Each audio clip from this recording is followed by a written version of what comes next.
Hello, welcome back. This is Unit 10 Solutions, and this is the first part, 10.1, Intro to Solutions. And our aim for today is to describe the properties of solutions. So, solutions, we've talked about earlier in the year in our matter unit, and most things you use are not pure substances. They are mixtures. Pure substances are like aluminum, gold, and hydrogen. Okay, everything is the same throughout that substance. While a mixture would be salt water, air, mayonnaise, anything that's a combination of more than one substance. Solutions are a type of mixture, and most chemical reactions take place in solutions. A solution is homogeneous, which means that it is evenly dispersed throughout the substance. Okay, everything within it is evenly dispersed. You cannot pick out the parts from the whole. So it's a homogeneous mixture of substances in the same physical state. Homogeneous means the particles are uniformly mixed, and they can contain atoms, ions, or molecules of one substance.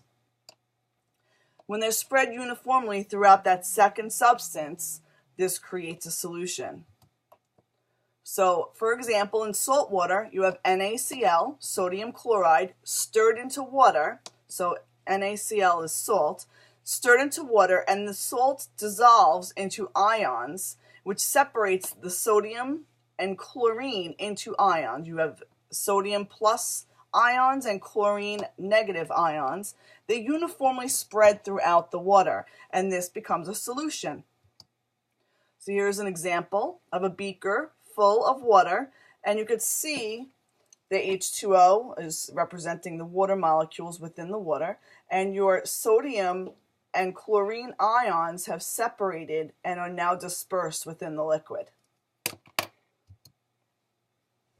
So there are different types of solutions. You can have a solid in another solid, and this would be something like brass, which is a mixture of zinc and copper, two different solids that are mixed within each other. So metals can be mixed to form a solution, and that's called an alloy. Gases and other gases are another type of solution, such as air. So air is a solution of gases. Or you can have a solid or liquid inside another liquid. And this is the most common type of solution. For example, salt water and oil and vinegar would be liquids within another liquid, or a solid within a liquid. So the parts of solutions are your solute, which is the substance being dissolved, which is usually the smaller amount present, and then the solvent, which is the substance that dissolves the solute.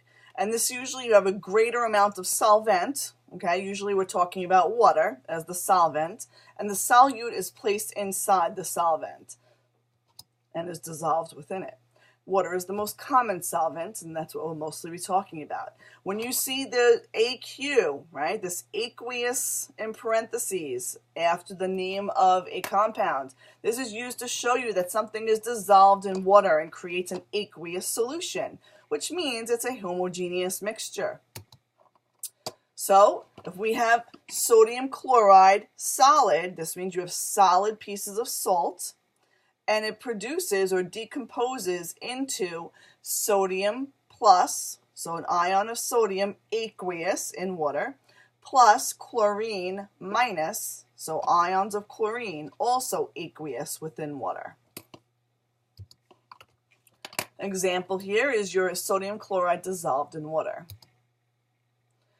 And your sodium chloride is the solute and water is the solvent.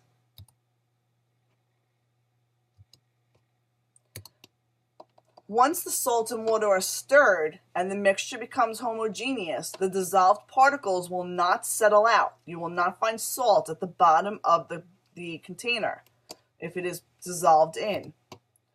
Liquid solutions are clear. Light will pass through without being dispersed.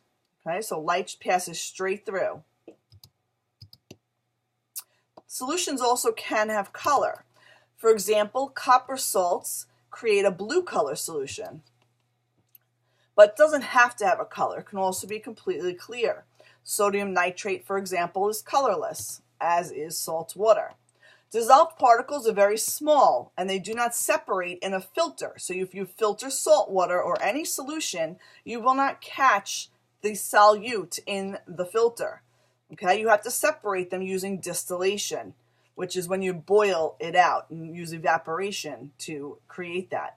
You boil each substance, and everything that boils at a different temperature will separate out separately at that temperature.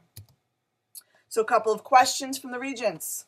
When a teaspoon of sugar is dissolved in water, or when it's added to water, it dissolves. The resulting mixture is, so anytime we have something dissolved in something, we have a solution, and it therefore is homogeneous. Okay, by definition, this is homogeneous. A small quantity of a salt is stirred into a liter of water until it dissolves. In the resulting mixture, the water is, so if you're putting salt into the water is the solvent. Okay, the salt would be the solute in this example. A solution will separate on standing, may have color, can be cloudy, or can be heterogeneous. There's only one possible choice here. Your solution may have color. It will not separate since it's homogeneously mixed. It cannot be cloudy, and it cannot be heterogeneous. It is homogeneous. The process of recovering a salt from a solution by evaporating the solvent is known as, okay, this question's a little tricky because we haven't exactly used this terminology. Okay, so if you're recovering salt from a solution by evaporating, you'll remember the process of separating by evaporation was called distillation. It also can be called crystallization when you're leaving the crystals of salt behind through evaporation. And that's it for today. See you next time.